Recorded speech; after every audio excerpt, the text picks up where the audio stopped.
enquanto estou aqui tomando um cafezinho, vamos para o vídeo de hoje. Eu tenho percebido que a maioria das discussões sobre segurança do trabalho, infelizmente, ainda gira em torno de normas, de procedimento e de documento. Eu tenho percebido que fala-se muito sobre o que deveria ser feito, sobre o que está escrito, sobre o que precisa ser cumprido por parte dos trabalhadores, empresas, etc. Mas pouco se fala sobre o que realmente acontece no momento da decisão do trabalhador. E essa constatação, ela me incomoda muito. Me incomoda porque, na prática, quase nenhum acidente acontece por falta de regra. Ele acontece quando alguém faz uma escolha totalmente diferente daquela que estava no papel. Então, esse vídeo, ele não é sobre irresponsabilidade. Isso que eu estou falando não é sobre irresponsabilidade, é sobre comportamento humano. Pensa comigo, durante décadas nós construímos a segurança do trabalho como uma espécie de sistema de controle. A gente cria procedimento cada vez mais detalhados, a gente aplica treinamentos cada vez mais longos, mais extensos, com mais conteúdos e documentos cada vez mais robustos. Tudo isso é importante?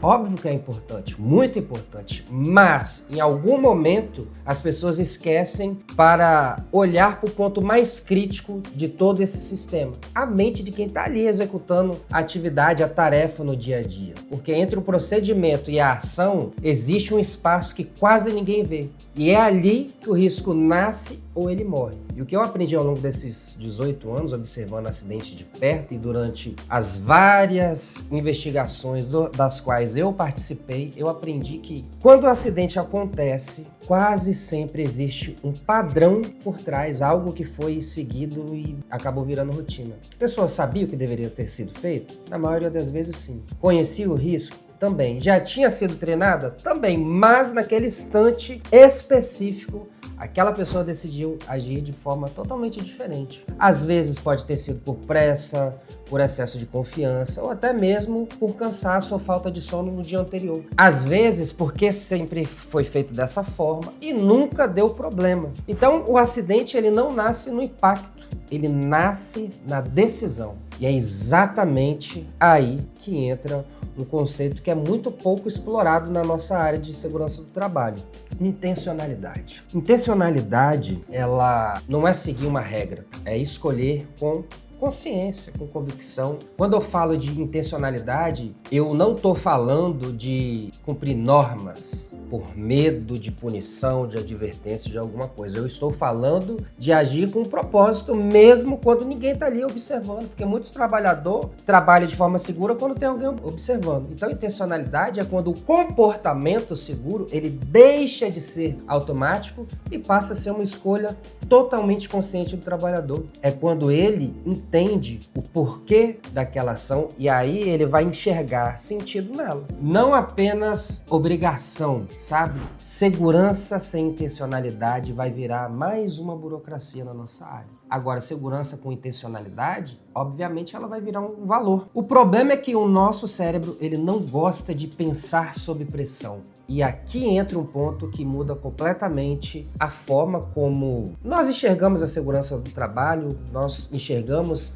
a prevenção de fato. Veja só, o cérebro ele é um órgão focado em economizar energia. Então ele vai buscar atalhos, ele vai repetir padrões, ele vai normalizar aquilo que é frequente, que você faz todo dia, porque ele não quer gastar energia. Então quando o risco se repete sem nenhuma consequência, ele vai deixar de ser percebido como uma ameaça. Aí nesse caso o alerta ele vai se apagar, o comportamento do trabalhador vai virar no modo automático e é assim que ele começa a incomodar. É assim que o procedimento ele começa a parecer exagero e é assim que o desvio ele vai virar rotina. Não porque as pessoas não se importam, não é isso, mas porque o cérebro ele funciona exatamente assim. Eu tô querendo dizer, ser muito claro nesse vídeo, é que sem intencionalidade o comportamento seguro ele vai se desgastar com o tempo. Então já a intencionalidade ela vai ser o freio do piloto automático. Porque quando existe isso, algo vai mudar dentro das empresas. Vai surgir um pequeno intervalo entre o estímulo e a ação. O momento em que a pessoa ela vai pensar antes de agir. E é isso que a gente espera dos trabalhadores. Ele vai pensar, poxa, vale a pena fazer assim?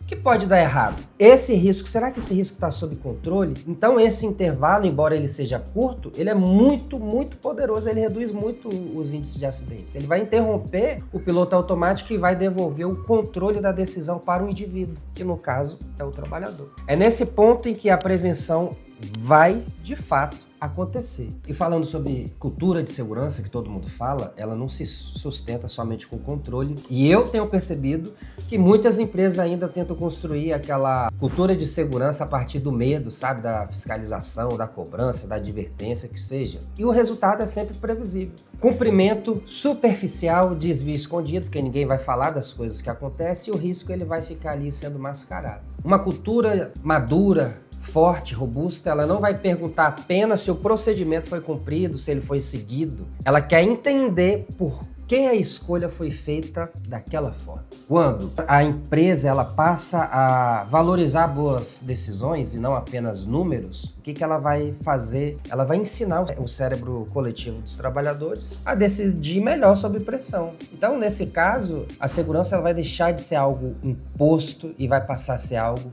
vivido. E aí entra a liderança, mudando completamente o papel dela. Por quê? Onde existe intencionalidade, o líder ele vai deixar de ser fiscal de EPI e vai passar a ser referência. Ou seja, ele vai criar ambientes onde o risco ele vai poder ser discutido, onde o erro ele vai virar aprendizado em algum momento e onde o comportamento do trabalhador ele vai ser reconhecido quando ele tem um bom comportamento, óbvio, né? Então, sem esse ambiente, o silêncio vai dominar e você já sabe que onde há silêncio, o risco vai tender a crescer. Moral da história, prevenção ela começa muito e muito antes do acidente. A prevenção ela não começa no formulário, no checklist, ela não começa no treinamento, não. Eu estou aqui para te falar que não. Ela não começa na auditoria, ela começa onde? Vamos ver se você vai saber. No exato momento em que alguém vai escolher agir de forma segura, mesmo que ninguém está ali, observando, mesmo que seria muito mais fácil fazer diferente. Então, intencionalidade é isso. É o ponto onde a técnica vai encontrar o fator humano e é ali que a segurança do trabalho, de fato, vai deixar de ser um discurso e vai virar parte do comportamento. E se esse vídeo fez sentido para você, o que você tem que fazer? Compartilhar com um profissional da área de segurança do trabalho. Esse tipo de vídeo, ele precisa sair daqui do YouTube e ir para o WhatsApp, para o Instagram, para que a gente possa alcançar outras pessoas e assim ir mudando a mentalidade da nossa classe. No mais é isso, muito obrigado pelo seu tempo e eu te encontro, claro que você já sabe, no próximo vídeo.